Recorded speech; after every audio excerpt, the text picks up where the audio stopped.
Now I've gotten several requests recently for more panfish patterns. And I know I don't necessarily tie a lot of them on the channel, but I do fish in a lot of ponds and lakes and some warm water rivers where there are a lot of panfish. And I do love fishing for them.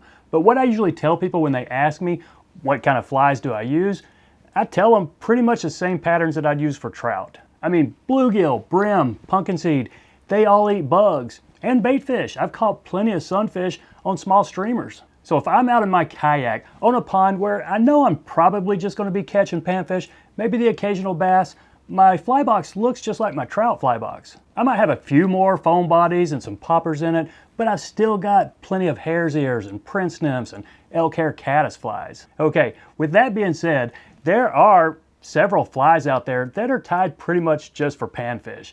And I've got one of them for you today. Now there's nothing that says you couldn't fool a big old brown trout with this pattern. Yeah, you absolutely could. But somehow this thing just has panfish written all over it. And I almost feel guilty for tying this thing because it's such an easy pattern. I mean, it's a jig hook with a bead. Got a little bit of weight on it if you want it. You've got a big fluffy tail and then some kind of fuzzy, sparkly body. Now I'm going to tie this pattern for my buddy Jim Holland. He's been in North Carolina the past week, 4 days on the water, 0 fish. Now I will admit, Jim has caught more fish than I have this year. Of course, a lot of them look like this thing, but hey, right now I'd take that. I haven't been out in the water in a month. So again, today's pattern, very simple, and I do typically tie this in natural colors with some olives or browns, maybe even a gold, and I'll fish it as a crayfish imitation, maybe as a sculpin, but there's nothing that says we can't tie this in flashy, crazy colors. So the one you're about to see, we're getting a little crazy with it, but still, cool fly. I think y'all are gonna like it. Let's give it a shot. So there it is in the vise, just my little panfish jig, tied this time with some straggle string. Now, most of the time, the ones I tie, I do it in that color, an olive or sometimes a gold and a brown. And this is a size 12. This is the most common size I use. It's a barbless jig hook with a 2.8 millimeter tungsten bead. And you'll want to remember, you put the tungsten bead in with the slot away from the eye, just so it'll fit around that bend better. And since this is tungsten, I probably don't need to weight it, but I usually do with just a few wraps to help hold the bead in. So let's put about 4 wraps right there and then helicopter that off, or snip it if it doesn't helicopter that well.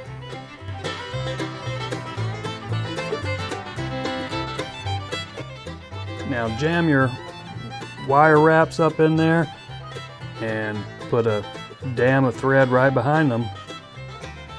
I need to spin that. That's splitting up on me a little bit right there. That's all right, we can survive that. Now take the thread back to the bend of the hook. Now I think I mentioned that most of these I use a Marabou tail, but watching Sean Holsinger, he kind of turned me on to this Arctic fox, and I had some, so I'm going to use it. And I think this is probably the closest fur that's going to act or look like a Marabou. And you might even want to tie it in with like you would a Marabou. I mean, lick your fingers and then just kind of pull it together, make it a little easier to work with. And I'm going to tie a pretty long tail in, at least, 1.5 times the length of the hook. So let's just catch this in the back here with a pinch wrap. I'm going to try to keep it right on top of the hook. Now, one thing Sean did, he wrapped it well around the bend of the hook there, and I'm not going to do that. I'm actually going to do the opposite. I don't want it going way down the back, so I'm going to lift it up and then just put a wrap right up under it to really prop it up and make sure it doesn't spin around on me. Now, a few wraps going forward, and if you notice, I've got a big flat area between where the tail is and that weight. So what I'll do in a pattern like this, I will use this tail material right here and then put a few loose wraps right here just to try to smooth out, even out this area between the tail and those wire wraps. And if you don't get it perfect, I wouldn't worry the least bit about it, but it is one tip that can help you get a smoother body. Now we'll just spin some thread wraps right here, trying to cover up all this green.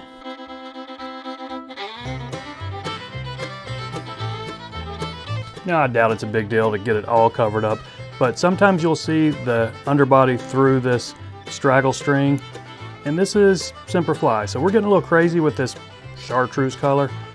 What do we think is going to look good? I don't know. I have no idea. I'm just making these up as I go. Green and gold might look pretty cool. Ooh, green and silver I think would look good. What about any of these others? No, that would be crazy right there. But you know what? They're all going to be crazy anyway. Let's just go with the silver. I think that'll look pretty cool right there. And it's not going to take much. I just snipped off about 5 inches from that card right there. A few wraps right here.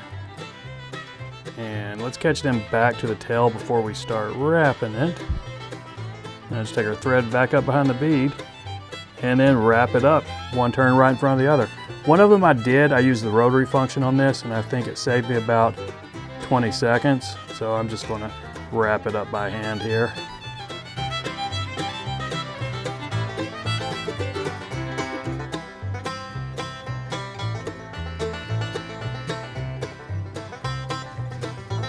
Okay, maybe I should have grabbed more than 5 inches because I did let it slip out of my fingers there, but I think we're fine. Now, one thing you can do if you don't think it's fuzzy enough, just take your dubbing brush and then pick some of it out.